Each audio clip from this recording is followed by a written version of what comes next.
Mga ginintuang kasaysayan.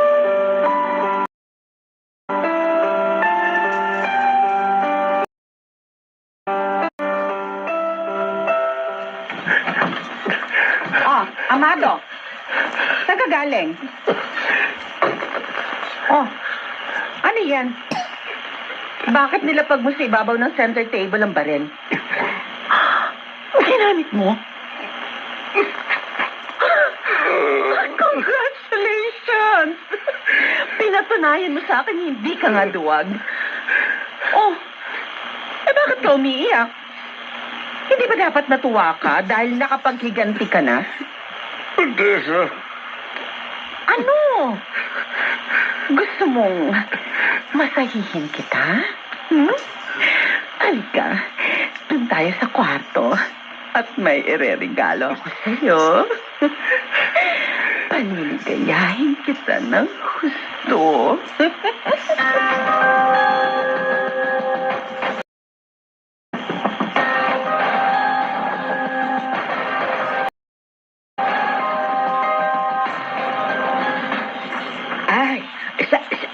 Sa akin na ito, Odessa. Oho. Ipinabibigay ni Amado. Nasaan ang anak ko? Bakit hindi na lang siya yung nagabot sa akin?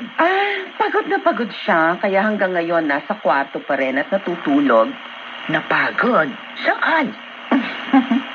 Kayo naman, parang hindi niyo naranasan. Alam niyo na yun. Oo. Naiintindihan ko na. O paano? Aalis na ako. Ay, sige. Salamat, Odessa, ha? May kasunod pa ba ito? Depende. Depende yung ano. Kapag nakumpirma ko ng nagawa nga ni Amadong pinag-usapan namin, dadagdagan ko pa yan. Anong ginawa niya? Hindi ba niya sinabi sa inyo? Odessa. Pinatay niya kagabi ang apo niyong si Vincent. Ano?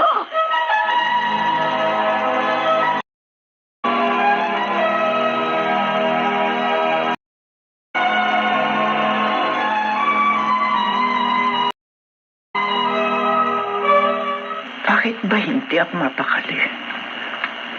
Ang lakas ng kabog ng dibdib ko. Ano ba nangyayari sa akin? Kagabi pa ako nagkakaganito. Inay! Oh, Joanna, anak, bakit? Mahangos ka. Usap-usapan kasi sa labas yung nangyari kagabi. Bakit? Ano nangyari? May narinig daw ang mga kapitbahay natin na putok ng baril. Ano? Nay, hindi kaya ano? Si Itay. Baka ginawa niya na yung banta kay Kuya Vincent. Ha? Baka pinatay niya ng kapatid ko.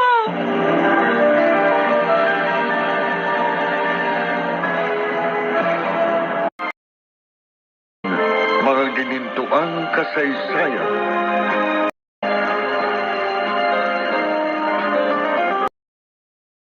Nag-aalala ko ng labis, Nico. Baka nga tinutok ko ni Amadong sinabi niya. Kung totoo ang pinaghigantihan ni Mang Amado si Vincent, bakit walang palatandaan na may nangyari nga? Maliban sa narinig na putok ng baril. Tsaka, hindi rin ho tayo sigurado na si Mang Amado nga ang gumawa nun. Pero, siya lang ang alam kung pwedeng gumawa ng... Oh, Ay, ano ba tong nangyayaring ito? Daig pa natin ang nanonood ng teleserye o nakikinig ng drama sa radyo. Masyadong masalimuot ang buhay nila, Joanna. anak, Nico. Ang mabuti pa, magtanong-tanong ka sa mga kakilala mo sa labas. Baka sakali, may maibigay silang impormasyon tungkol sa nangyari. Oo, Papa. Sige, at susubukan ko rin uli na hanapin si Vincent. Sana nga, walang masamang nangyayari sa kanya.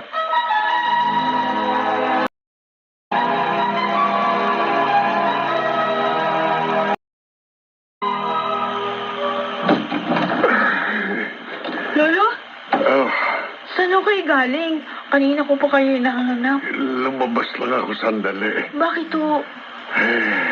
Johanna, kahit hindi mo sabihin, Alam kong may nangyayari kaya nag-imbestiga ako sa labas. Lolo, Naniniwala akong walang nangyaring masama kay Vincent. Kaya ipanatag niyong loob niyo. sana nga po. O sige na, kakausapin ko rin ang nanay mo para kumalma siya at pawiin ang pag-aalala niya.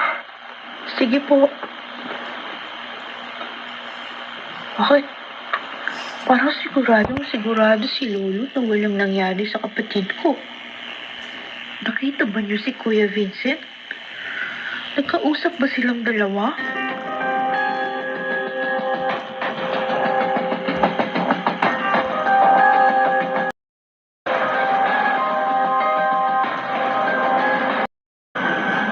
Magtapat ka sa akin, Amado. Totoo ba yung bali-balita? Ikaw ang nagpuputok ng baril. Inay, Pasalamat ka, ha? Takot magsumbong ang mga kapitbahay natin sa mga pulis. Kaya walang nag-iimbestiga sa nangyari. sige ho. Aaminin ko na sa inyo. Amado? Ako nga ho ang nagpaputok ng baril. Ano? Ibig mo sabihin, pinatay mo si Vincent? Ang anak mo? Nay, Oh, Diyos ko! Amado, tinutoo mo! Nagawa mo yan! Bakit nangyari ito? Bakit?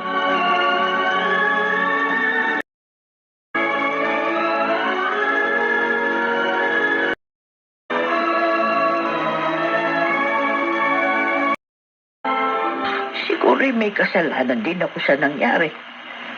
Dahil sinulsulan ko pa si Amado. Imbis na pigilan. Bakit ko ba nagawa yun? Dahil sa pera? Mas mahalaga ba ang pera kaysa sa buhay ni Vincent? Pero sa isang banda, dapat lang naman ang ginawa ni Amado. Dahil unang pinagtangkaan ng kanyang anak ang buhay niya. At hindi malayong ulitin pa niya. Kaya lang, ang inaalala ko, paano kung makulong si Amado? Anong gagawin ko?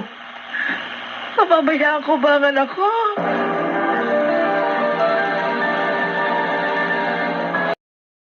mga ginintuang kasaysayan.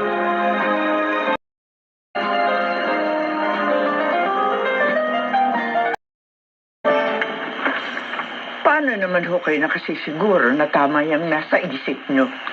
Dahil alam ko, nasa isang bahagi ng puso ni Amado, nananaig pa rin ang kanyang pagiging ama.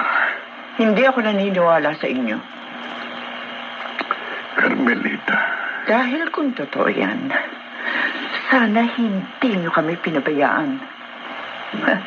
Sabagay, wala naman sa bahagi ng puso mo ang pagiging ama. anak, Pwede ba huwag niyo ako tinatawag na anak? Naririndi ako kung kinikilabutan ako. Carmelita, Mas magandang pakinggan. Pero sana, totoo yung sinabi niyo. Wala sana mas mangyayari sa anak ko. At hindi nagawa ni Amado na saktan si Vincent.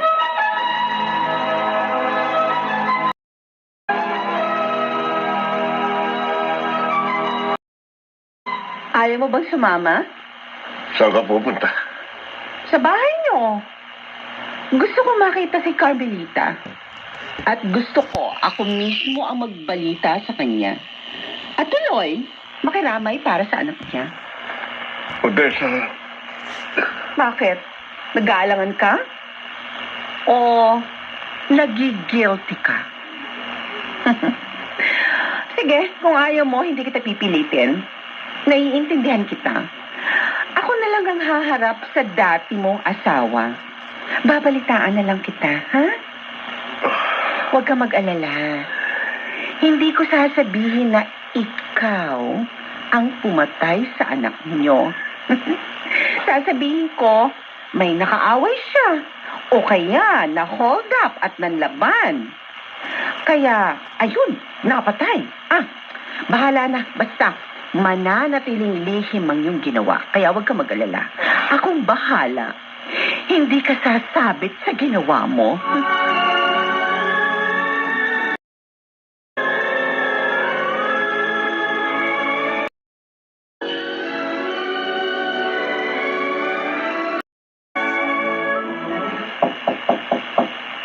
Sandali.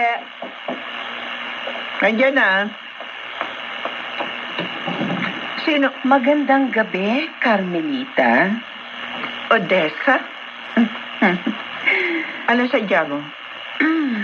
Bakit ka naririto?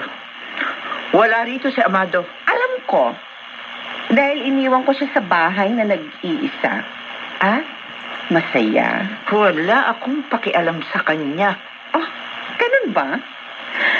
Alam mo ba kung bakit siya masaya? Sinabi ko nang wala akong pakialam sa kanya. Masaya siya dahil wala na ang taong gustong pumatay sa kanya. Anong ibig mong sabihin? Oh, hindi mo pa ba alam? O sige, ako na magsasabi sa'yo. Si Vincent, Ano si Vincent? wala na siya. Patay na ang anak mo. Hindi.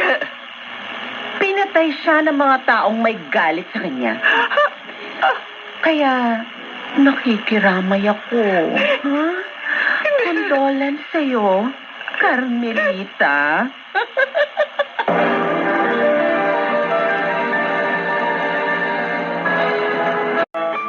Patay na nga kaya si Vincent.